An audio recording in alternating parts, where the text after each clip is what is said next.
Mokama online में आपका स्वागत है और मैं हूं आपका दोस्त बासुकीनाथ। 7 अगस्त 1942 को संध्या 7 बजे बंबई ग्वालियर तालाब के मैदान में जहां एक तिरंगा झंडा भी लहरा रहा था, अखिल भारतीय कांग्रेस कमेटी की एक बैठक हुई। कांग्रेस कमेटी के 250 सदस्य बैठक में भाग ले रहे थे और दर्शक के रूप में करीब 15,000 आजादी की लड़ाई के सैनिक जमा थे। भारत छोड़ो प्रस्ताव पर कांग्रेस अध्यक्ष मौलाना अबुल कलाम आजाद के 1.5 घंटे के जोशीले भाषण के बाद बूढ़े महात्मा गांधी की बारीक और कलेजे में सीधे चुभने वाली आवाज सुनाई पड़ी। गांधी जी पूरे 3 घंटे तक बोलते रहे। उन्होंने कहा, मैं अब भी अहिंसा के सिद्धांत पर अटल हूं। अगर आप उससे थक गए हो तो आपको मेरे साथ आने की कोई आवश्यकता नहीं। एक एक बच्चा भी वीर बन जाएगा। हम अपनी आजादी लड़कर प्राप्त करेंगे। वह आकाश से टूटकर हमारे सामने नहीं आ सकता। मैं आपको बताता हूं कि मैं पक्का बनिया हूं और स्वराज मेरा सौदा है। अगले दिन 8 अगस्त को भारत छोड़ो प्रस्ताव प्रबल बहुमत से पास हो गया। इसी दिन गांधी जी ने राष्ट्र के नाम संदेश दिया, करो या मरो। करो या मरो का मंत्र देकर क्रांति के अगुआ महात्मा गांधी ने समस्त भारत के निवासियों के दिलों में क्रांति की ज्वाला भरी। 7 अगस्त को रात का अंधेरा पूरी तरह मिटा भी नहीं कि 4 बजे भोर में ही गांधी जी गिरफ्तार कर लिए गए। कांग्रेस के अन्य सभी नेता जो बंबई या बंबई के बाहर थे तत्काल कैद कर लिए गए। गांधी जी व अन्य नेताओं की इस गिरफ्तारी से समस्त देश की आत्मा अंगराई लेकर उठ खड़ी हुई। भारत छोड़ो प्रस्ताव पास होते ही गांधी जी ने वायसराय को 15 दिन का समय एक बार और सोचने और विचार देने की घोषणा की थी, लेकिन गांधी जी को गिरफ्तार करने के बाद भारत की जनता गोरी हुकूमत के खिलाफ खड़ी हो उठी।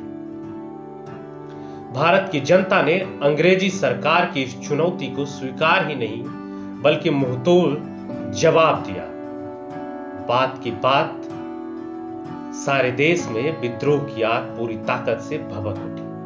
थाने जलने लगे, रेलों की पटरियां उखड़ने लगी, बिजली के खंभे गिराए जाने लगे, टेलीफोन के तार कटने लगे, डाक खाने जलने लगे और उधर दमन चक्र अपनी पूरी दानवी प्रवृत्ति के साथ घूमने लगा। लाठियों और गोलियां चलने लगी, जेलें भरे जाने लगे।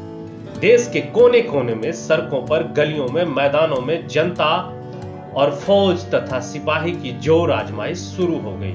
औरत, मर्द, बच्चे, बूढ़े, विद्यार्थी, मजदूर, किसान और सभी जैसे पागल हो उठे।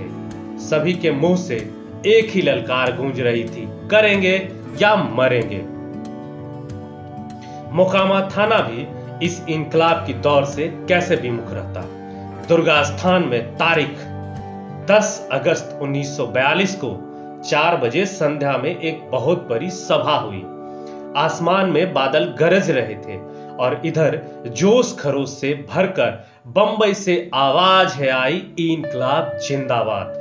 अंग्रेजों भारत छोड़ो के नारे लगाती पागल बनी जनता गरज रही थी।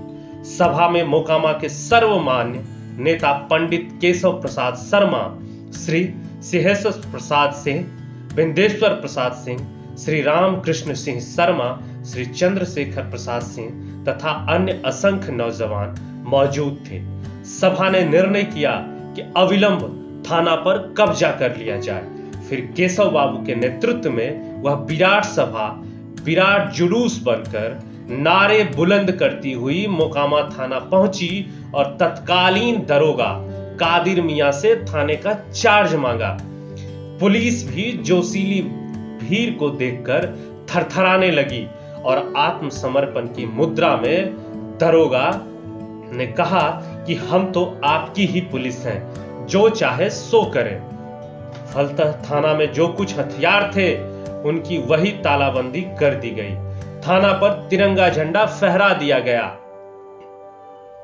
और इस तरह थाना पर जनता का कब्जा हो गया, अर्थात जनता का राज्य हो गया। अंग्रेजी राज उठ गया।